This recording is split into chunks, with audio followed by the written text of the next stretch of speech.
है बेटा, मैंने वो क्वेश्चन निकाला है जिससे आपके दुनिया भर के प्रश्नों को सॉल्व किया जा सके। आप इस क्वेश्चन को जरूर देखिएगा। देखिए, एक ही क्वेश्चन में मैं मल्टीपल टाइप के क्वेश्चन आपको करा रहा हूं। मतलब आप ये मत सोचिएगा कि आज मैं 20 क्वेश्चन या 21 क्वेश्चन किया हूं तो सिर्फ इतना ही होगा, ऐसा नहीं है। 21 क्वेश्चन में मैं आपको 60 से 70 क्वेश्चन का कंसेप्ट दे। रोटर की फ्रीक्वेंसी ना स्टेटर की फ्रीक्वेंसी से बहुत कम होती है। नमस्कार दोस्तों, जय हिंद। मैं हूं भाग्यराज, आप सभी का स्वागत करता हूं मेरे अपने यूट्यूब चैनल पर। कुछ खराबी के कारण ही मैं अभी लॉन्ग वीडियो नहीं बना पा रहा था, बट आज से आपको फिर से लॉन्ग वीडियो प्रोवाइड कर रहा हूं। आज इंडक्शन मशीन के बारे में कुछ न्यूमेरिकल्स और ऑब्जेक्टिव्स करेंगे जो एमपीटीओ में और जितने भी अभी टेक्निकल एग्जाम होने वाले हैं उसके लिए इंपॉर्टेंट है। तो चलिए बिना किसी देरी के वीडियो को स्टार्ट करते हैं। देखिए, लिखा है इनमें से किस टाइप के इंडक्शन मोटर का रोटर वाउंड होता है और या तो स्टार में कनेक्ट होता है या डेल्टा में। तो आपको पता है कि इंडक्शन मशीन में दो टाइप के रोटर होते हैं, एक स्लिप रिंग रोटर और एक होता है स्क्वायरल केज रोटर, है ना। तो यही चीज में इसमें यहाँ पर स्लिप रिंग रोटर जो रहता है ना, इसी का जो रहता है ये वाउंड शेप में रहता है, इसी को हम लोग वाउंड भी बोलते हैं। और ये स्टार और डेल्टा दोनों में हो सकता है, ठीक है ना। दूसरा नंबर, इनमें से कौन सा कथन सत्य है? सिंगल फेज इंडक्शन मोटर का स्टार्टिंग टॉर्क ज्यादा होता है, थ्री फेज इंडक्शन मोटर का स्टार्टिंग टॉर्क ज्यादा होता है, सिंगल फेज इंडक्शन मोटर का पावर फैक्टर हाई होता है, थ्री फेज इंडक्शन मोटर का पावर फैक्टर लो होता है। तो इसमें सही आंसर है थ्री फेज इंडक्शन मोटर का स्टार्टिंग टॉर्क ज्यादा होता है। क्लियर है। और यही three phase induction motor self start होता है, सिंगल फेज नहीं। मैं अभी सारा चीजें आपको समझाऊंगा। आज जितने भी ऑब्जेक्टिव करा रहा हूं आराम से देखिएगा उसको। यदि इंडक्शन मोटर के वोल्टेज को 2 गुना बढ़ा दिया जाए तब आघूर्ण क्या होगा? भाई ये ट्रिपल स्टार में क्वेश्चन है, बहुत बार एसएससी जेई भी कवर किया है और दूसरे अन्य स्टेट जैसे यूपी हो गया, एमपी हो गया, सीएसईबी, ये सब इसको कवर किए हुए हैं कि वोल्टेज को 2 गुना बढ़ा देंगे तो आघूर्ण क्या होगा। मेरे भाई मैं आपको पहले बता दूं, टॉर्क समानुपाती होता है वी स्क्वायर के। तो याद रखिएगा कि अगर वोल्टेज को 2 गुना बढ़ा रहे हैं ना तो ये 2v का स्क्वायर, 2 का स्क्वायर कितना हो जाएगा? 4v, है ना। तो जो टॉर्क है वो 4 गुना बढ़ जाएगा। भाई कहाँ है ऑप्शन? 4 गुना बढ़ेगा। क्लियर हो रहा है, ध्यान रखिएगा। अगला क्वेश्चन है, एक 3 phase 440 volt 50 hertz induction motor का स्लिप 5% है तो रोटर की आवृत्ति क्या होगी? मैं आपको एक चीजें पूरा लिख के दे रहा हूं, इसके बाहर का क्वेश्चन नहीं बनता। सबसे पहला नंबर है NS इक्वल टू 120 F/P। अगर आप ये फॉर्मूला याद कर लेते हैं तो आपसे एक न्यूमेरिकल एकदम फिक्स बनेगा ही। दूसरा नंबर होता है रिलेटिव स्पीड। ये जो रिलेटिव स्पीड होता है, रिलेटिव स्पीड, इसकी वैल्यू होती है NS minus NR, synchronous speed और रोटर स्पीड का डिफरेंस। तीसरा नंबर होता है स्लिप परसेंटेज का, तो ये आता है relative speed per unit synchronous speed, है ना। रिलेटिव स्पीड मेरा है NS minus NR divided by synchronous speed होता है NS। परसेंटेज में स्लिप चाहिए तो यहाँ पर इंटू 100 करेंगे। ये फॉर्मूला बहुत इंपॉर्टेंट है। चौथा नंबर, रोटर की जो फ्रीक्वेंसी होती है, रोटर फ्रीक्वेंसी, इसको मैं FR बोल रहा हूं, ये हमेशा स्लिप इंटू स्टेटर की फ्रीक्वेंसी होती है ना। ये ध्यान रखिएगा, स्लिप इंटू स्टेटर की फ्रीक्वेंसी, ठीक है। ये एकदम याद रखिएगा। इन 4 फॉर्मूले के अलावा आपको कोई भी फॉर्मूला यूज नहीं होने वाला, ठीक है। देखिए लिखा है कहा गया, एक 3 phase 440 volt 50 hertz induction motor का स्लिप दिया हुआ है। हमको स्लिप दिया है 5%, ठीक है। 5% का मतलब होगा 5/100, इसका मतलब है 0.05, ठीक है। रोटर की आवृत्ति निकालना है तो रोटर की आवृत्ति निकालने के लिए, रोटर की आवृत्ति कहाँ है? ये आवृत्ति निकालने के लिए स्लिप मेरे को पता है, मेरे को स्टेटर का फ्रीक्वेंसी कहाँ है भाई? दिया हुआ है, देखिए 50 हर्ट्ज। तो 50 हर्ट्ज यहाँ पे F स्टेटर कितना दिया हुआ है? 50 हर्ट्ज। आप बस रोटर की आवृत्ति निकाल लीजिए, कितना हो जाएगा? S इंटू F करेंगे। S कितना है? 0.05 इंटू 50, ये कितना आ गया? 25। और ये एक जीरो लग गया, 2 अंक के बाद दशमलव, तो 2.5 हर्ट्ज इसका आंसर आएगा। कहाँ है? Option number B. रोटर की फ्रीक्वेंसी ना स्टेटर की फ्रीक्वेंसी से बहुत कम होती है, ठीक है ना। तो ये ध्यान में रखिएगा।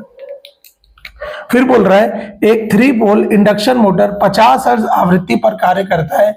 यदि इसका स्लिप 4% हो तब रोटर की चाल क्या होगी। बहुत आराम से इसी फॉर्मूले से आपको ढूंढना है कौन सा लगाना है।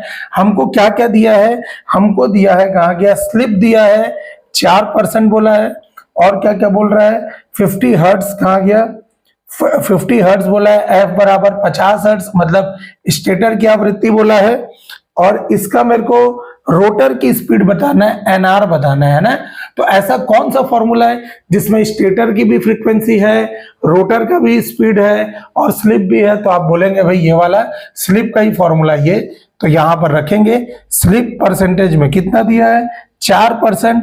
4% का मतलब होता है 4/100, तो इसको मैं डायरेक्टली लिख देता हूं 0.04 इक्वल टू एनएस। एनएस निकालना पड़ेगा भाई, एनएस सबसे पहले कैसे निकलेगा, एनएस इक्वल टू पहले फॉर्मूले से 120 एफ अपॉन पी, एफ है 50 डिवाइडेड बाई पी कितना दिया है 3 दिया है, तो बस इसको सॉल्व कर लेंगे, 3 चौक 12, एनएस आया 2000।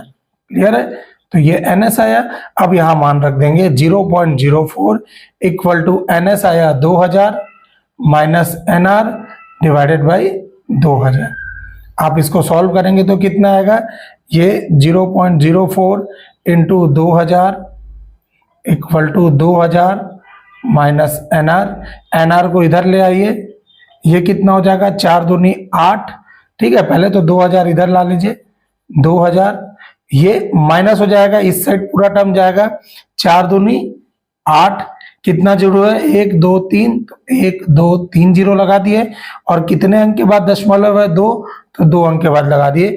2000 माइनस 80 करूंगा तो कितना आएगा, 2000 माइनस 80 किया तो 1920 मेरा क्या हो जाएगा आरपीएम, ये मेरा रोटर का स्पीड आएगा। ठीक है ना, ये बहुत इंपॉर्टेंट है इस टाइप के क्वेश्चन, एक क्वेश्चन हमेशा आपको फिक्स मिलेगा ही। अगला क्वेश्चन है, एक 3 फेज इंडक्शन मोटर का स्टेटर पोल 6 है, यदि इसकी आवृत्ति 50 हर्ट्ज है तब सिंक्रोनस स्पीड क्या होगी। मजा आप बना सकते हैं, कैसे बनाएंगे, ये वाला फॉर्मूला लगाएंगे, ns equal to 120 F upon P, कितना कितना बोला है, तो फ्रीक्वेंसी दिया है 50 हर्ट्ज, तो 120 इंटू 50 डिवाइडेड बाई पी कितना दिया है, पी दिया है 6, बस आप सॉल्व कर दीजिए, 6 दूनी 12, 20 हो गया, 5 दूनी 10, 1000 आरपीएम आएगा। Option number B is your correct answer. ठीक है, एक 3 फेज इंडक्शन मोटर 600 आरपीएम में घूमता है, यदि इसकी आवृत्ति 60 हर्ट्ज है तब पोल की संख्या क्या होगी।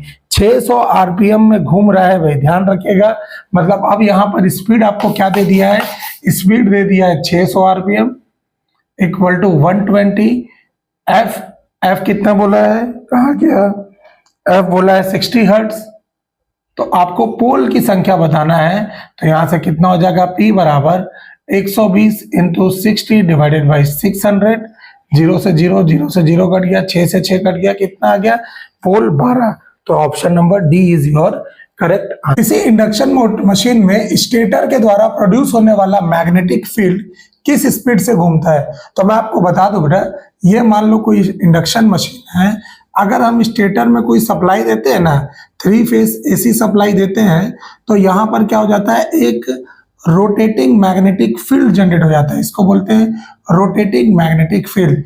यह हमेशा सिंक्रोनस स्पीड से क्लॉकवाइज डायरेक्शन में घूमता है, यही घूमते घूमते रोटर में ना उपस्थित हुए कंडक्टर को कट करता है, जिससे ईएमएफ जनरेट होता है, और ये ईएमएफ इस रोटर के कंडक्टर में क्या करता है, करंट जनरेट करता है।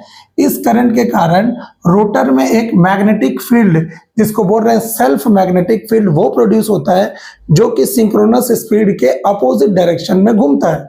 उसी को हम लोग रिलेटिव स्पीड बोलते हैं, एनएस माइनस एनआर। क्लियर हो रहा है, ध्यान से देखिएगा। तो यहां पर बोल रहा है स्टेटर के द्वारा प्रोड्यूस होने वाला मैग्नेटिक फील्ड किस स्पीड से घूमा, तो ये कौन सा स्पीड है भाई, यही स्टेटर है, स्टेटर के द्वारा जो मैग्नेटिक फील्ड है सिंक्रोनस स्पीड से घूमता है, ऑप्शन नंबर सी। एक 3 फेज इंडक्शन मोटर का स्लिप दिया है 4% के साथ घूम रहा है, यदि रोटर का इनपुट 1000 वॉट हो तब मैकेनिकल पावर क्या होगा। Most important question for JE aspirant, ये होता है पावर फ्लो डायग्राम। आपको मालूम है कि पावर फ्लो डायग्राम कैसे होता है, स्टेटर में कुछ सप्लाई दिए, वहां कुछ लॉसेस होता है जिसको स्टेटर लॉस बोल रहे हैं, वो लॉस के आउटपुट मिलेगा, स्टेटर का आउटपुट, और जो स्टेटर का आउटपुट होगा वही रोटर का इनपुट होगा। तो यहाँ पर एक रिलेशन, आपको इतना अगर कहानी याद नहीं रखना है तो आपको सिंपल ये फॉर्मूला याद होना चाहिए, P2 is to PM is to PC FL, जहां P2 है मैकेनिक रोटर इनपुट, PM है mechanical power developed, mechanical power, और ये PCFL है फुल लोड कॉपर लॉस। इसका जो रिलेशनशिप होता है ये होता है 1:1 माइनस S:S, ये हमेशा होता है। अगर आप ये रिलेशनशिप याद कर लेंगे तो आपसे इस बेसिस पे सारे क्वेश्चन बन जाएंगे। हमको क्या क्या दिया है, हमको ध्यान देना है, स्लिप दिया है 4%, स्लिप की वैल्यू 4% दिया हुआ है, मतलब 4/100 मतलब कितना हो जाएगा 0.04। और क्या दिया है, रोटर का इनपुट, रोटर का इनपुट क्या है भाई, P2 है, तो P2 की वैल्यू दिया हुआ है। हमको बताना है मैकेनिकल पावर, मैकेनिकल पावर का मतलब है PM की वैल्यू बताना है। तो मैं इन दोनों को अगर ले लूं ना, इन दोनों को ले लूं तो मेरे को कायदे से इन दोनों को लेना पड़ेगा, ठीक है ना। तो मैं रिलेशन ले रहा हूं P2 is to PM equal to 1:1 minus S। आपको समझ आ रहा है मैं क्या किया, बस इसको सॉल्व कर देंगे। P2 की वैल्यू कितना दिया है, P2 की वैल्यू दिया है 1000 बटे PM equal to 1/1 minus S कितना है 0.04। आप एक काम करिए, इन दोनों को पलट लीजिए, ठीक है ना, क्योंकि हमको PM चाहिए। तो PM डिवाइडेड बाई 1000, और ये 1000 इस साइड जाएगा तो गुना हो जाएगा ना। तो मैं एक काम करता हूँ, ऐसे लिख देता हूँ इसको, 1 माइनस 0.04 इंटू ये 1000 हो गया। बस इसको सॉल्व कीजिए। 1 माइनस 0.04 कितना होगा, आपको सॉल्व करने आता है। 1 में से 0.04 घटेगा, 10 में से 4 गया 6, ये बचा 9 हो गया, और ये 0 हो गया ना। तो 0.96 इंटू 1 2 3, तो ये कितना आ गया 96, और 3 अंक के बाद 1 2 3 अंक के बाद दशमलव है, 2 अंक हटा दीजिए, कितना आ गया 960 watt. This is our answer.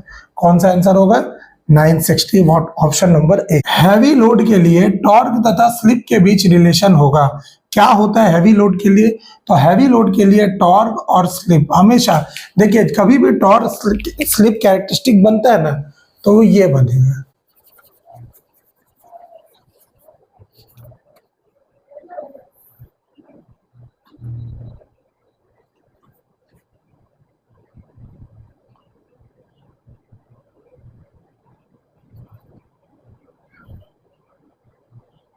ये टॉर्क स्लिप कैरेक्टरिस्टिक है, जिसमें ये वाला साइड होता है लो रीजन क्षेत्र, लो रीजन, या इसको बोलता हूं लो स्लिप रीजन।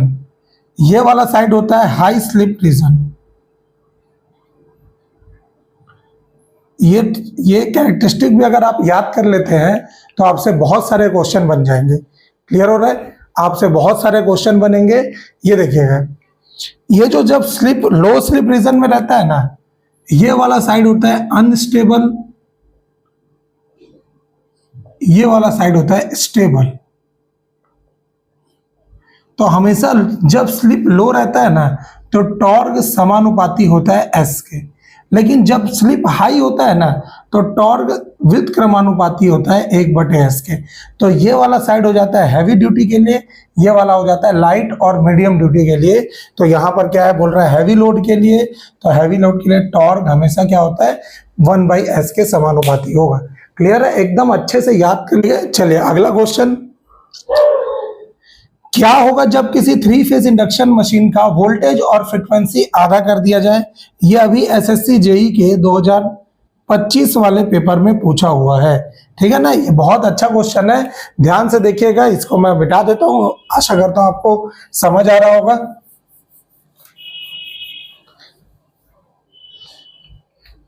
बोल रहा है कि जब मैं ना वोल्टेज को भी आधा कर दूं और फ्रीक्वेंसी को भी आधा कर दूं तो क्या होगा, है ना। ऑप्शन दे रहा है, एयर गैप फ्लक्स आधा हो जाएगा, मैक्सिमम टॉर्क घट जाएगा, रेटेड टॉर्क। सबसे पहले देखते हैं एयर गैप फ्लक्स का है ना, तो फ्लक्स को जो दिया जाता है ना, फ्लक्स डायरेक्टली प्रोपोर्शनल होता है V/F के। अगर V भी आधा कर दूं, V को भी आधा कर दूं, F को भी आधा कर दूं, तो ये आधा आधा कट गया, V/F ही आएगा। तो फ्लक्स हमेशा कांस्टेंट रहेगा। लेकिन यहां क्या लिखा है,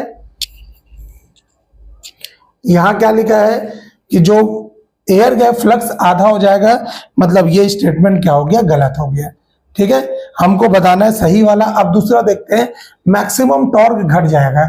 जो टॉर्क का फॉर्मूला होता है ना, T max is directly proportional to, ये होता है वी स्क्वायर डिवाइडेड बाई ये ओमेगा इंटू एक्स होता है।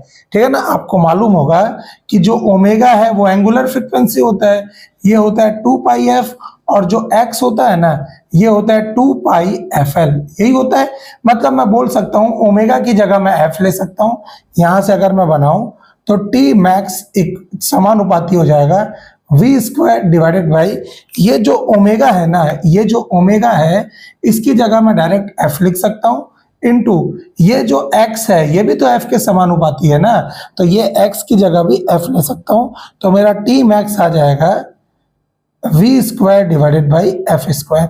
अब मेरा बोल रहा है कि वोल्टेज को भी आधा कर दूं, फ्रीक्वेंसी को भी आधा कर दूंगा, तो वोल्टेज भी आधा हो जाएगा, तो v बाई 2 का स्क्वायर डिवाइडेड बाई फ्रीक्वेंसी भी आधा हो जाएगा, तो f बाई 2 का स्क्वायर, तो स्क्वायर का स्क्वायर 4, ये कटा ये कट जाएगा, तो मेरा वापस यही आएगा v स्क्वायर बटे एफ स्क्वायर। इसका मतलब है टी मैक्स भी क्या है भाई, कांस्टेंट है। तो यहां पे लिखा है मैक्सिमम टॉर्क घट जाएगा, ये तो गलत हो गया। मैक्सिमम टॉर्क नियत रहेगा मतलब कांस्टेंट रहेगा, तो ये option number D is your correct answer. ठीक है, इसको ऐसे कंसेप्ट वाइज बनाना पड़ेगा। अगर आप ये सब चीजें फॉर्मूला नहीं याद करेंगे, आप हर क्वेश्चन में फंसते जाएंगे बेटा, क्योंकि कुछ चीजें हमको मॉडरेट से ऊपर लेवल का क्वेश्चन देगा। ठीक है ना, तो ध्यान रखिएगा इसको। अगला प्रश्न बोल रहा है, एक सामान्य स्क्वायरल केज इंडक्शन मोटर का डैश स्टार्टिंग टॉर्क और डैश स्टार्टिंग करंट होगा जब यह डायरेक्ट ऑनलाइन स्टार्टर से प्रारंभ हो रहा हो। आप पढ़े भी होंगे कि इंडक्शन मशीन में 3 स्टार्टर पढ़ेंगे, direct online starter, auto transformer starter और स्टार डेल्टा स्टार्टर, ये आप पढ़ेंगे। तो डायरेक्ट ऑनलाइन स्टार्टर से जब होता है ना, तो ये होता है ऑब्जेक्टिव क्वेश्चन जो डायरेक्ट पूछता है। ये सब जीके जैसा क्वेश्चन है जिसको आपको याद करना है कि स्क्वायरल केज इंडक्शन मोटर का जो स्टार्टिंग टॉर्क होता है ना वो कम होता है 130%, और जो स्टार्टिंग करंट होता है ना वो बहुत ज्यादा होता है 600% का। तो यहां पर आएगा 130%, यहां पर आएगा 600%। इंपॉर्टेंट है बेटा, एमपी में पूछा हुआ है, ध्यान दीजिएगा। अगला क्वेश्चन है, इनमें से इंडक्शन मोटर का कौन सा भाग कवर के जैसा कार्य करता है तथा उसके अंदर, ये अंदर है ना, अंदर के भागों को मैकेनिकल प्रोटेक्शन प्रदान करता है, यांत्रिक सुरक्षा प्रदान करता है। तो आपको मालूम हो भाई, फ्रेम बोलो चाहे योक बोलो, जो कास्ट आयरन से या कास्ट स्टील से बनाया जाता है, यही वाला चीज आपका क्या हो जाएगा, स्टेटर फ्रेम। अगर इसकी जगह योक भी लिखे रहता ना तो ये भी सही होता। ठीक है ना, स्टेटर वाइंडिंग होगा नहीं, स्क्वायरल केज रोटर होगा नहीं, स्टेटर कोर होगा नहीं, क्या रहेगा, स्टेटर फ्रेम। यदि किसी इंडक्शन मोटर का एयर गैप बढ़ जाए तब क्या होगा। एयर गैप का मतलब है कि ये जैसे स्टेटर है, ये रोटर है, इन दोनों के बीच के ही पार्ट को हम लोग बोल रहे हैं एयर गैप। अगर मैं इसका एयर गैप बढ़ा दूं ना, एयर गैप बढ़ा दूंगा तो हमेशा क्या होता है, पावर फैक्टर, जो पावर फैक्टर होगा वो कम हो जाएगा, क्योंकि एयर गैप बढ़ाने से मैग्नेटाइजिंग करंट भी बढ़ जाएगा, लीकेज फ्लक्स भी बढ़ जाएगा। क्लियर हो रहा है, तो यहां पर क्या हो जाएगा, जो पावर फैक्टर है cos फाई वो हमेशा कम हो जाएगा। अगला क्वेश्चन है, देखिएगा, लिखा है 3 फेस इंडक्शन मोटर में रोटर सदैव सामान्यतः घूमता है। यूपीपीसीएल में पूछा हुआ है, आरएमएफ की दिशा में, आरएमएफ के विपरीत, सप्लाई पर निर्भर करता है या रोटर फेज सीक्वेंस पर निर्भर करता है। तो ये बहुत ही ट्रिकी क्वेश्चन है, आराम से देखिएगा। जैसे मैं आपको अभी भी बताया हूं कि ये इंडक्शन मशीन है, जब इस पे मैं क्या किया, 3 फेज एसी सप्लाई देता हूं तो यहां पर क्या हो गया, रोटेटिंग मैग्नेटिक फील्ड जनरेट हो जाता है। इसको आरएमएफ बोल रहा हूं, जो कि सिंक्रोनस स्पीड से क्लॉकवाइज दिशा में घूम रहा है, ऐसा। ठीक है ना, ये क्लॉकवाइज दिशा में घूम रहा है। ये अंदर रहता है रोटर, तो रोटर पे उपस्थित कंडक्टर को कट करता है। तो कंडक्टर के अंदर क्या होता है, एक रिवर्स डायरेक्शन में रोटर का मैग्नेटिक फील्ड जनरेट होता है। ये रोटर का मैग्नेटिक फील्ड, ये रोटर का सेल्फ मैग्नेटिक फील्ड जनरेट होता है। तो अगर मेरे को पूछ रहा है कि रोटर कैसे घूमता है, तो रोटर ये घूम रहा है NS, ये घूम रहा है NR, तो जो रोटर घूमेगा ना हमेशा घूमता है NS माइनस NR। इसी को मैं बोलता हूँ रिलेटिव स्पीड पर रोटर घूमता है, रिलेटिव स्पीड, या इसी को मैं बोलता हूँ रोटर की स्पीड में घूम रहा है, ठीक है ना। तो ये हमेशा जो ये घूमेगा ना मोटर, ये हमेशा रोटेटिंग मैग्नेटिक फील्ड के डायरेक्शन में घूमेगा। ये मान लीजिए 1500 है, ये मान लीजिए 1200 है, तो 1500 माइनस 12 करूंगा तो 300 आरपीएम आएगा। तो 300 आरपीएम क्योंकि बड़ा ये है ना, तो यही रोटर को अपने दिशा में घुमाएगा। तो रोटर किस दिशा में घूमता है? रोटेटिंग मैग्नेटिक फील्ड की दिशा में। लेकिन रोटर का मैग्नेटिक फील्ड किस दिशा में घूमेगा? तो रोटर मैग्नेटिक फील्ड के विपरीत। ये रोटर का, अगर क्वेश्चन में रोटर का मैग्नेटिक फील्ड बोले रहता तब मेरा आंसर ये हो जाता। देखिए एक ही क्वेश्चन में मैं मल्टीपल टाइप के क्वेश्चन आपको करा रहा हूं। मतलब आप ये मत सोचिएगा कि आज मैं 20 क्वेश्चन या 21 क्वेश्चन किया हूं तो सिर्फ इतना ही होगा, ऐसा नहीं है। 21 क्वेश्चन में मैं आपको 60 से 70 क्वेश्चन का कंसेप्ट दे दिया हूं, ठीक है ना, ध्यान रखिएगा। इनमें से कौन सा कंट्रोल मेथड फोर्थ कोऑर्डिनेट, चतुर्थांश को बोलते हैं, क्वाड्रेंट में ऑपरेट करता है? देखिए सबसे पहले तो मैं क्वाड्रेंट डायग्राम बना देता हूं ताकि आपको दिक्कतें ना हो। ये होता है क्वाड्रेंट, आपने पढ़ा भी होगा। ये होता है फर्स्ट चतुर्थांश मतलब फर्स्ट क्वाड्रेंट, ये सेकंड, ये थर्ड और ये फोर्थ। क्लियर है?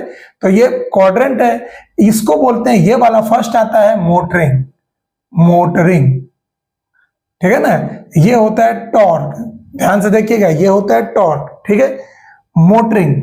ये होता है जनरेटिंग, ठीक है, ये भी होता है मोटरिंग और ये होता है generating.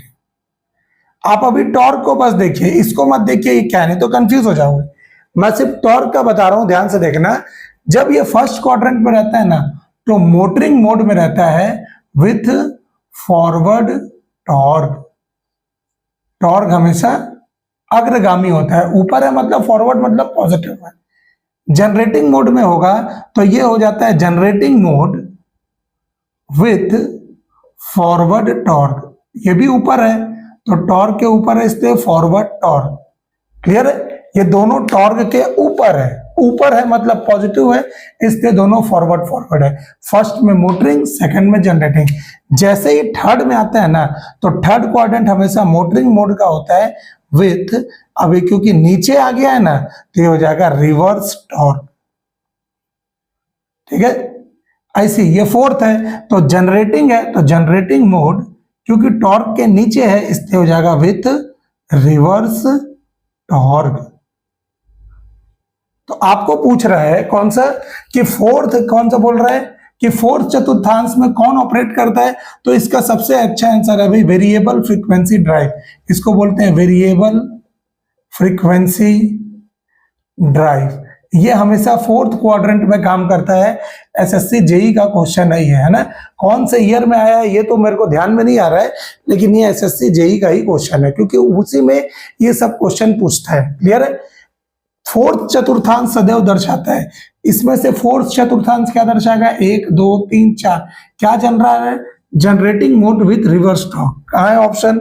Generating with reverse torque, option number 4।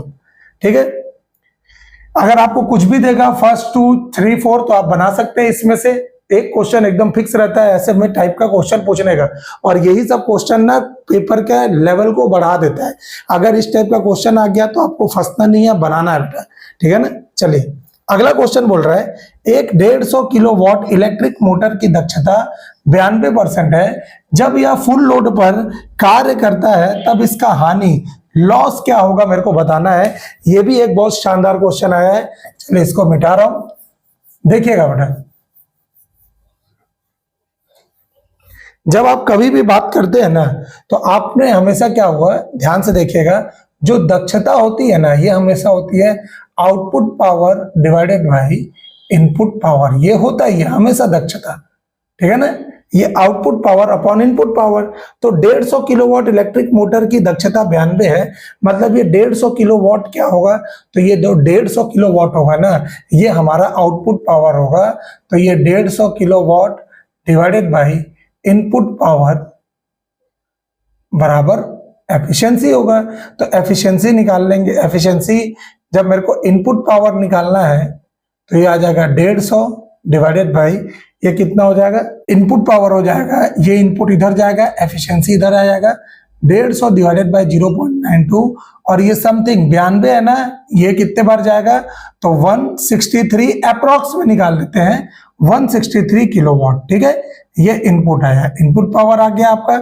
जब भी कोई देता है तो ये हमेशा आउटपुट पावर रहता है, ध्यान दीजिएगा। तो ये इनपुट आ गया। अब मेरे को हानि बताना है, हानि कैसे निकलेगा, हानि लॉस निकलता है हमेशा, आउटपुट ये लॉस हमेशा आपने कितना पैसा लगाया है माइनस आपको क्या मिल रहा है वो इंपॉर्टेंट है। तो इनपुट में से 163 में से 150 माइनस हो जाएगा, तो यह आ जाएगा लगभग 13 किलोवाट। तो ऑप्शन नंबर कौन सा होगा, ऑप्शन नंबर डी। अगर आउटपुट बड़ा होगा इनपुट से तो आउटपुट माइनस इनपुट कर दूंगा, अगर इनपुट बड़ा है तो इनपुट माइनस आउटपुट करूंगा, क्योंकि हानि हमेशा तभी होगा जब आपका इनपुट ज्यादा हो आउटपुट कम हो। ठीक है ना, तो इनपुट ज्यादा हो गया, अगर लाभ पूछता ना तो मेरा आउटपुट माइनस इनपुट हो जाता है। मेरी बात समझ आ रहा है, ठीक है। चलिए, 3 फेज इंडक्शन मोटर का इनपुट पावर 50 किलोवाट है, स्टेटर का लॉस दिया है 2 किलोवाट, तो इसका मेरे को मैकेनिकल पावर डेवलप वाला मान बताना है। ठीक है ना, ये सब क्वेश्चन यही लेवल का है, मैं एमपी आईटीआई टीओ के लिए करवा रहा हूं, क्योंकि अपने को आसान से टफ क्वेश्चन पे जाना है बेटा। तो जो फॉर्मूला दिया हूं अभी पिछले वाले क्वेश्चन में आपको मैंने फॉर्मूला दिया था, कौन सा दिया था, आप बोलेंगे सर ये वाला आपने पावर स्टेज डायग्राम का बताया था कि P2:PM PCFL equal to 1:1 S:S। ये आपने पढ़ा भी था और ये मैंने फॉर्मूला बताया भी था। तो इसमें क्या होगा, P2:PM/PCFL। हमको क्या क्या दिया है, 3 फेज इंडक्शन मोटर का इनपुट पावर दिया है। अब ये इनपुट पावर दिया है ना, तो इसका मतलब है स्टेटर का इनपुट पावर बोल रहा है। स्टेटर इनपुट पावर कितना दिया है भाई, मैं P1 का बात कर रहा हूं, कितना दिया है, तो 50 किलोवाट दिया है। ठीक है, और बोल रहा है स्टेटर का लॉस ही दिया है, स्टेटर का लॉस दिया है कितना, 2 किलोवाट। तो मेरे को बताना है कि स्टेटर का आउटपुट कितना निकलेगा बेटा। स्टेटर का आउटपुट, आपने एक स्टेटर में इनपुट दिया तो इसका कुछ लॉस हुआ, और लॉस होने के बाद कुछ आउटपुट हो रहा है। ये किसका बात कर रहा हूं, स्टेटर का। तो आउटपुट कैसे निकलेगा, इनपुट में से अगर मैं ये लॉस को माइनस कर दूं तो कितना आ गया बेटा, 48 किलोवाट मेरा क्या हो गया, आउटपुट आ गया। अब यही जो स्टेटर का आउटपुट होता है ना, कुछ नहीं तो यही होता है रोटर का इनपुट, यही रोटर का इनपुट कहलाएगा। आप किसी को सामान बेच रहे हैं ना, तो आपका बेचा हुआ, जैसे मैंने ये पेन मान लीजिए किसी को 10 रुपए में बेच रहा है, तो मेरे लिए ये 10 रुपए जो होगा ना, मेरा जो विक्रय मूल्य होगा उसके द्वारा खरीदा हुआ क्रय मूल्य के बराबर होगा। अगला जो 10 रुपए मेरे को देगा, मेरा विक्रय मूल्य उसका क्रय मूल्य, मेरा सेलिंग प्राइस उसका कॉस्ट प्राइस, दोनों बराबर होगा। क्लियर है, तो यही बोल रहा हूं कि जो स्टेटर का आउटपुट होगा ना, यही और कुछ नहीं रोटर का इनपुट है। तो स्टेटर का आउटपुट ही मेरा क्या हो गया, रोटर का इनपुट, मतलब P2 की वैल्यू यहां पर आ गया ये वाला। क्लियर है, मेरे को निकालना है मैकेनिकल पावर डेवलप। तो मैं एक काम करता हूं, सबसे पहले मेरे को और क्या क्या दिया है, देखो यहां पर और क्या क्या दिया है, स्लिप दिया है 5%, है ना, स्लिप 5% दिया है। तो मैं काम करता हूं, P2:PM इक्वल टू क्या क्या है, 1:1 S, यही है।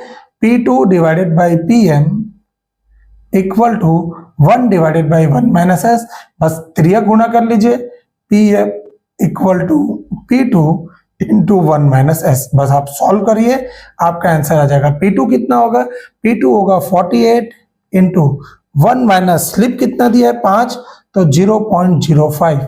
आप इसको सॉल्व करिए, PM कितना आएगा, 48 इंटू 1 0.05, ये कितना होगा, 48 इंटू 1 0.05, 48 इंटू 1 0.05 कितना होगा, 0.95। आप सॉल्व करेंगे तो, और 0.95 का मतलब होता है, ये जस्ट इसको मैं अगर सॉल्व करूंगा तो कितना आएगा, 0.95 इंटू 48 करूंगा, 50 बार करूंगा तो ये आएगा कुछ मेरा 47 तक कुछ आएगा।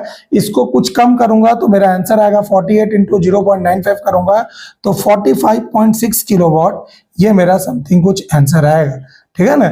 आप इसको कंसेप्ट वाइज बनाइए, चाहे आप गुणा कर लीजिए, आपके ऊपर है। आपको ये सॉल्यूशन बार बार करेंगे तो दिमाग में बैठेगा, ये आपको तेज करना पड़ेगा बेटा। ठीक है ना, ध्यान रखिएगा। फिर लिखा है जब एक 3 फेज इंडक्शन मशीन मोटर के जैसा काम करता है तब उसकी स्लिप का रेंज क्या होगा। बहुत इंपॉर्टेंट है। अभी मैंने आपको बताया टॉर्क स्लिप कैरेक्टरिस्टिक, जब मैंने अभी आपको पढ़ाया था तो आप जस्ट उसके पीछे का ये इसके जस्ट पहले वाला क्वेश्चन अगर आप देखेंगे तो मैंने ऐसा कुछ टॉर्क स्लिप कैरेक्टरिस्टिक पढ़ाया था, ऐसा जहां पे मैंने बोला था ये स्लिप है, ये टॉर्क है, तो ये स्लिप और टॉर्क ऐसे चल रहा है बेटा, ऐसे। ठीक है ना। उसके बाद ये क्या होता है, इस टाइप का ऐसे गिरता है ऐसे। ठीक है ना। तो ये होता है, मैंने बताया था S equal to 0, S equal to 1, है ना। तो S इक्वल टू 0 से जब स्लिप की वैल्यू 0 से बड़ी हो लेकिन 1 से छोटी हो ना, तो ये कहलाता है मेरा मोटरिंग मोड। ठीक है ना। जब स्लिप की वैल्यू 0 से भी छोटी है, 0 से छोटी मतलब ये वाला रीजन कहलाएगा जनरेटिंग मोड, जनरेटिंग मोड। ठीक है ना। और जब स्लिप की वैल्यू S से बड़ी हो जाती है ना, तो ये कहलाता है ब्रेकिंग मोड, ब्रेकिंग मोड। मुझे बोल रहा है कि एक इंडक्शन मोटर मोटर के जैसा कब काम करेगा, जब स्लिप की वैल्यू मेरे 0 और 1 के बीच हो, 0 से बड़ी हो 1 से छोटी हो, तो ये वाला जो रेंज होगा ये मेरा मोटर के जैसा काम होगा। तो आई होप आपको ये सब वीडियो अच्छा लग रहा है। तो इसमें बहुत मेहनत है बेटा, मैंने वो क्वेश्चन निकाला है जिससे आपके दुनिया भर के प्रश्नों को सॉल्व किया जा सके। आप इस क्वेश्चन को जरूर देखिएगा। मैं आगे चल के आपके लिए और भी ऐसी वीडियो लाता रहूंगा, लेकिन मेरा मेहनत तभी काम आएगा जब आप इस वीडियो को अच्छे से पढ़ेंगे। अगर आप एक्सक्यूज देते रहेंगे ना तो आप कभी कुछ नहीं पढ़ पाएंगे बेटा। इसलिए वीडियो को आराम से प्यार से पूरा देखिए और जो भी डाउट रहता है मुझसे कमेंट सेक्शन में जरूर पूछिए। Thank you so much. मेरे चैनल को सब्सक्राइब कर लीजिएगा और वीडियो को लाइक शेयर जरूर करिएगा। Good day, good luck.